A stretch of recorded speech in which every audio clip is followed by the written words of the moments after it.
Hey everyone, welcome back to another video. In today's video, I'll show you how to resolve the pending delivery confirmation issue on DHgate. So without any delay, let's jump right in. First, open any web browser and go to dhgate.com.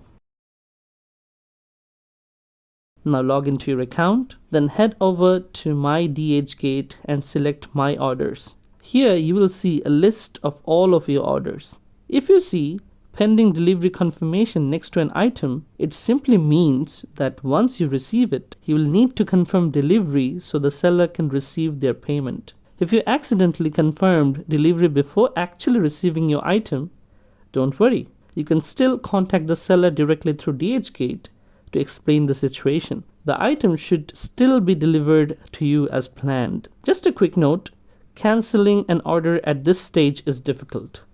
So to avoid any issues, only confirm delivery after you have received your item. Hope this video helps clear up things. Thanks for watching this video. If you found this video helpful, don't forget to like and subscribe to our channel.